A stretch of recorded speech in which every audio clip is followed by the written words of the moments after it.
Hi students. Okay, another week down. I should update you because last time I talked to you guys, I was heading out of town to watch my son dive. He did awesome. He's a springboard diver. He's on the swim dive team. Sometimes when I say he's a diver, people think that he's a scuba diver, and he's not. So anyways, he did really well. He won on both the 1 meter board and the higher 3 meter board. He took first place on both boards. He was named Ohio Athletic Conference Diver of the Year for the 3rd year in a row. And now we go on to regionals. So the competition starts ramping up. So next weekend, right before you guys' spring break, we go to regionals with him.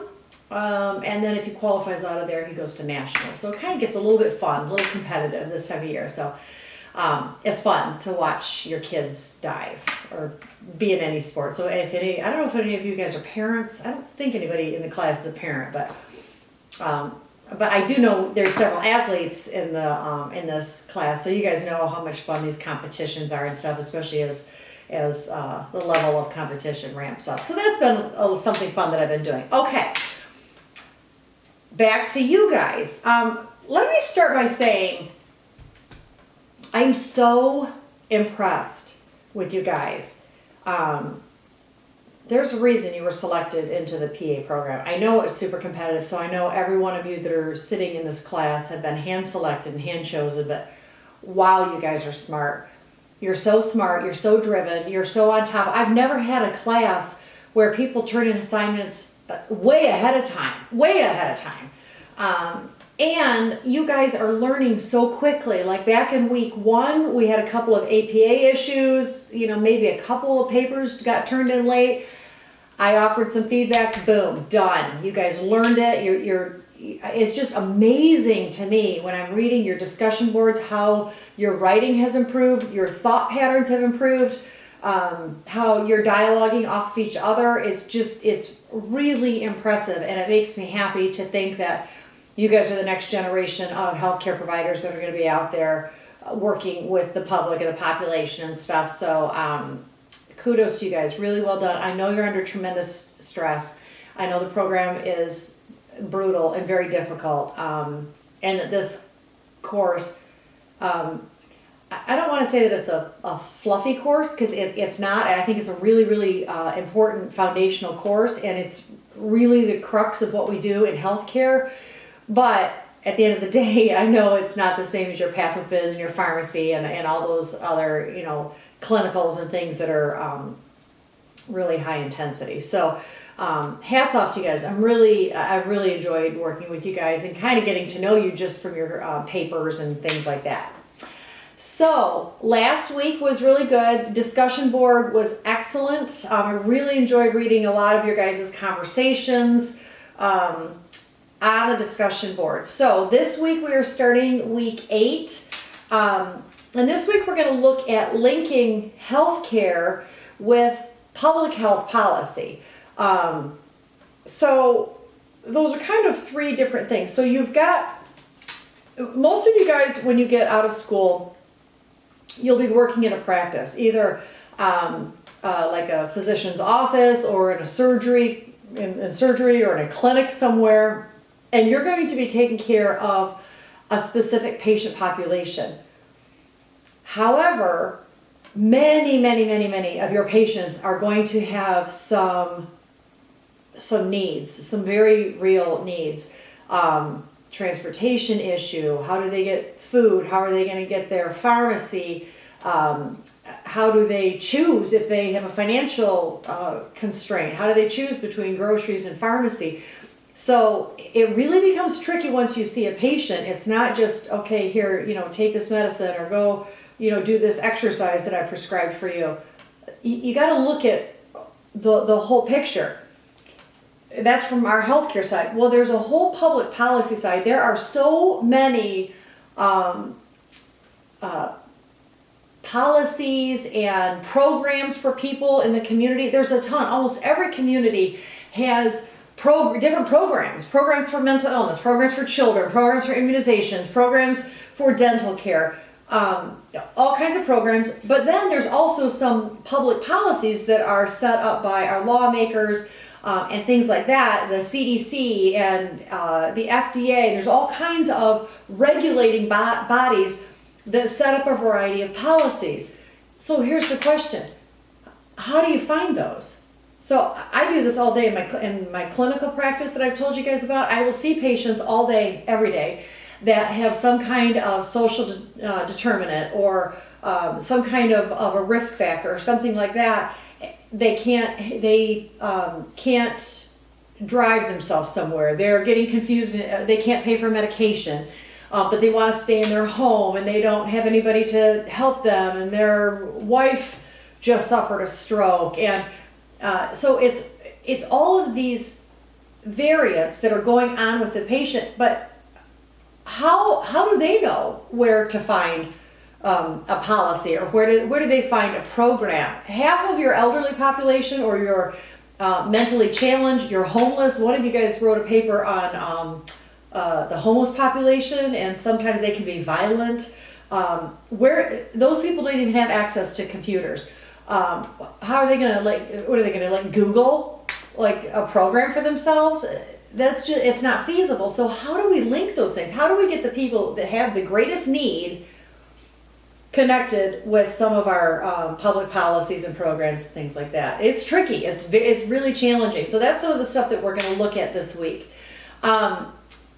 The other thing that you have to do besides there's some really good, if you go into our folder on week 8, there's a couple of really good websites you can look at. One is the history of public health, and one is what is public health. Because public health is very different than individual health, like the kind of healthcare that you're getting trained for right now. Public health is much broader. Obviously, we've been talking about that this semester. So there's a couple of good websites on there I want you to look at. We're going to do chapters 15 and 16 in your Edinburgh text. And then there's just a couple of other, I thought were pretty good readings on the integration of services. How do you get these, how do you integrate services? So like I was just talking about. And then there's another one about integrating promotion into private practice. So those are some things I want you guys to look at. And then your assignment this week is, the only thing you have to do is your reflection paper. So this is your third and final reflection and application paper that is due next Saturday. So there's no discussion boards or anything, so you got plenty of time to kind of read and do your application. Now, one thing I wanted to point out in this reflection, there's a rubric, so make sure that you're kind of following the rubric. This is the same, the health risk that we've been talking about. You guys have already written on whatever your health risk is. In number 2, on the rubric where it says, what did you find to be the most successful or least successful in this program you're supposed to have been implementing throughout this semester, it says steps in changing your risky behavior. I'm going to change those words for next semester. Not all of you guys have risky behavior. When you say the words risky behavior, you think of things like excessive alcohol, smoking, unprotected sex, driving without your seatbelt. Those are risky. Most of what you guys are talking about this semester in your own personal things that you want to change, they're not really risky. They are just maybe detrimental health choices. They might be unhelpful, unhealthy, but they're not necessarily risky. Like not getting enough sleep. It's not really risky. It's probably not advised. It's probably not as healthy as it could be, but it's not really risky. So unless you did identify a risky behavior, you don't have to use that same word, but just list it in your paper. And then, the rest of it is fairly self-explanatory. But also looking down at number 5, think about if you're taking care of a patient and the patient has the same determinant of health that you've described, how would you help somebody else overcome that? How would you help somebody floss more, sleep better, eat less fast food, work out more, seek mental health support, seek family support, all of the things that many of us deal with? How in your own practice, using the policies we've talked about, using the models we've talked about, using your own experience, how then would you help other people achieve that same goal? So that's really we're looking at now application and outcome of all the stuff we've been talking about this semester. So I hope that helps. It should be a little bit of a lighter week. You submit your application whenever you want before next Saturday, and then it's spring break, so you have a couple of weeks off. And then when we come back from spring break, so at the end of next week, there won't be a video. There's no video because it's spring break. So we've got this week, get your application in, and then after that is spring break, take a little breather. And then the next 2 weeks, you guys will be working in groups. You're going to put your presentation together, and there's a pretty good rubric in your community-based intervention practice model, your group presentation, and it's in 2 parts. So there's part 1 and then part 2, your personal practice model to address the issue. So these need to be really good. Work on developing your own model. If you like let's say that you're looking at the health belief model and you want to adapt it for your own problem that you've identified, absolutely do that. It would be a great paper, and if it's good enough, I'll help you. We'll write it up into a paper and you guys can get that published.